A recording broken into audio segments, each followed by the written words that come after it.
I think that's one of the major benefits to recruiting at a high level. Obviously, the number one is the obvious. You want the best players on the field. That's Right. obvious. Number two, the best players usually draw the best players, either by direct communication and saying, hey, we got something going here, and they bring other great players with them, or just by great players saying, hey, they got something going on there. I want to be part of it. But the point that you're bringing up is just think about this, folks. Let's say you got a wide receiver room where you got one guy who's so much better than everybody else. He's a 5 star, and then you got a lot of 3 stars. Well, he's a 5 star. He's got that much talent. He's been evaluated that way. And unless he has the discipline of you know, a grown man and the discipline, the mindset that I want to be great and I'm going to do everything I can, that's rare.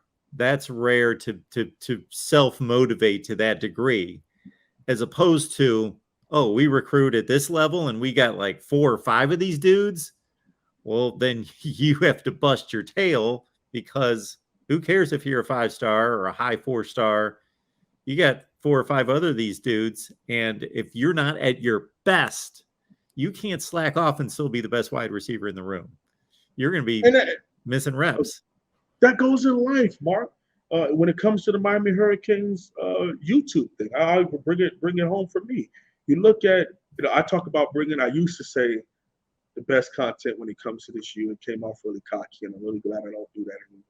Even though I felt like that, you still want to be respectful of the other people who cover the program also. So I do apologize for that. I was young. But now I talk about bringing great quality content. Why? Because it's a respectful way to refer to what I do. But there's also 30, 40 other people who cover this program on this same platform. Well, guess what? We all listen to each other. We all watch and talk about the same kind of stuff. Well, if you are the only person, and I could go live whenever I want to. I don't have to go live today. I don't have to talk about the kid. You will be left behind. It's about competition. I mean, there's a reason why, Mark, in your eyes, you look at ESPN, you look at 247 Sports, all these places that cover the sport that you love. You want to be on their level, if not exceeding their level. Imagine if people came to you instead of watch College Game Day. Imagine if people came to you for your review of the game of the week, as opposed to tuning into College Football Live on weekdays at 5 p.m.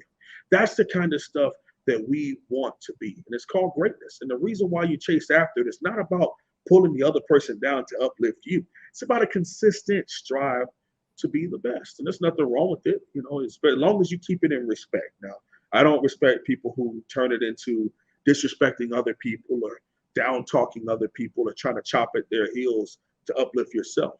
But being confident in what you bring to the table and continuously working on what you do, that to me is just life. And that's us as humans from beginning of time. There's a hierarchy, and all of us want to be on top, and everybody can't be number one. And that's the beautiful part of competition. What you just said just plays into a phrase that I throw out there all the time. I introduce the video or go on live and I say best discussion, debate, and analysis. But I don't say, oh, we have the best discussion, debate, and analysis. My next line is, that's our aim, that's our goal, that's our mission. That doesn't mean we just assume that we're the best and we are the best. I never claim that we achieve that or any particular day that we're the best. Just that's the goal, and that's what we're striving for. I'll let the folks Absolutely. out there be the judge. Absolutely. I mean, I'm at work earlier yesterday, Mark, on campus. Walking campus, looking at one of the TVs, and they're talking about Nick Saban when getting this big extension, and they're debating on whether he's the GOAT or not. And I'm sitting there wondering myself, you think Nick Saban gives a good goddamn about if he think he's the greatest or not? Opinions, it doesn't matter. You're wasting your time and energy if you're worried about trying to promote yourself as opposed to uplift and putting in the work for them to give them something to talk about, and that really resonated with me. I'm like, he'll probably have a family member or somebody text him about this, but he's worried about winning a championship. He's worried about getting through this next practice as healthy as possible and helping everybody get better. That's what he's worried about. And that's what the greats do.